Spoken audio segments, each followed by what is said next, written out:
soon to be 46. Oops. And I have MS. I've got 2 children. I'm only 22, and Jan, who's 7. Although I have been diagnosed with MS 4 years ago, I have had problems for much longer, 10 years or so, or maybe. I've had to pack up my job about 6 years ago or so, because I've had numerous problems, tripping over, what have you, and being extremely tired. Before I gave up work, I was teaching French and German, something I enjoyed tremendously. Many years ago, I went to see my GP and gave him my symptoms, which were quite clear-cut and quite obvious now to me that this was MS, but he tended to tell me that I was neurotic, I was working too hard, stressful, didn't refer me. Then very eventually, many years later, he referred me to a neurologist. When the neurologist dropped the bombshell that I had MS, I didn't have a clue what it was, so I couldn't judge whether or not this was good, bad, indifferent.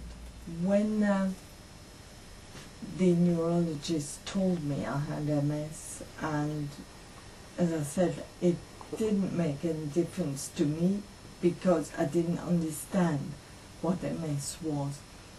But the way in which it was explained to me was not in a jargon that everybody could understand. It was just matter of fact, and I had to make the most of that. Monique, you're a very young lady to be sort of cut down in your prime, and I feel that it's really shocking that because you can't afford to pay lots of money for your treatment, you're cut off completely. You're almost like they just as well shut you in a cell and lock the door because you haven't got the money to pay to come out. And I think it's a terrible thing that's happened to you. Okay, when my neurologist told me I had MS, I had my neighbour with me, and she's a nurse, so they entered into this one-sided conversation between themselves, looking at the x-rays. My neighbour went, oh dear, and all the while I didn't have a clue what they were sort of sorry about. I then was told to research it for myself if I wanted to find out more. The library seemed a good place for me, but I honestly didn't have a clue what to do. I was a bit trapped then, and which is when I realized perhaps this might be a little bit meatier for me. So I tried to read everything there was about on MS, and I came across a magazine called New Pathways, which is where I read something about goat serum. And that's when I thought perhaps that's the thing for me, neurologist, if she would prescribe that for me. And she refused point blank. So I asked her repeatedly, and she said, no, that's not a thing for you. Whereas now I know that that would have slowed the MS down. So that's about the help. I've also read about the goat serum in a national newspaper, I'm not sure which now, about a celebrity whose mother-in-law had MS. Read about preventers in the New Pathways and contacted them, and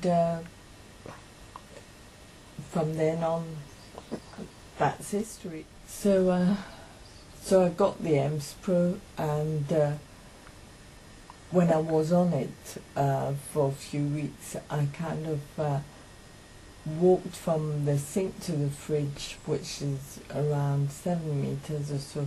I walked up and down it 60 times. I kind of counted every time I reached the fridge and back to the same time. I could have still carried on, but I began to get really tired, so I stopped. But that's what I managed to do on the EMS Pro. And I had oodles of energy, which I don't now. What I do now is sit, and sit. That's what I do there. Now, we're with Monique today, and you've heard her story, part of her story, and we just think ourselves, we keep wondering why these people totally disregarded. Why they had to have this financial stress and trauma to get a benefit which has helped them, and then it stops. Then they go downhill again. This is another person whose life is being denied them. It's being taken away. A person who wants to work, has made a contribution to society and in a community, has got young children. And now what? What has she got now? I'll tell you what she's got now. She's got nothing. Because no one wants to help her. She had to struggle even to get help with the social security system, to even get help with her mobility, which was denied her. Was interviewed by 3 people as if she was a prisoner. We don't treat prisoners like that. We take offenders into court and they get represented and all sorts of help, just like that. What do we do with these people? We treat them like prisoners, but we don't give them them same benefits, do we? We just take it away from everything of them. We just leave them. Might as well lock them up. Throw the key away. They don't get aid, they don't get legal aid or anything. Why is that? Why can't they apply for legal aid? What about their human rights? Simple human right just to live their life. It shouldn't be happening. This is 2007, not 1833 or 1741. It's not having the Black Death and the plague. MS is actually ruining my life, because now I'm no longer on the serum. It's kind of very difficult. I'm going back down that slope, and if it weren't for it, I would still be in a wonderful job, which I loved, but now I've kind of had to hold everything. I'm frozen in time to be cut down in your prime, just like that.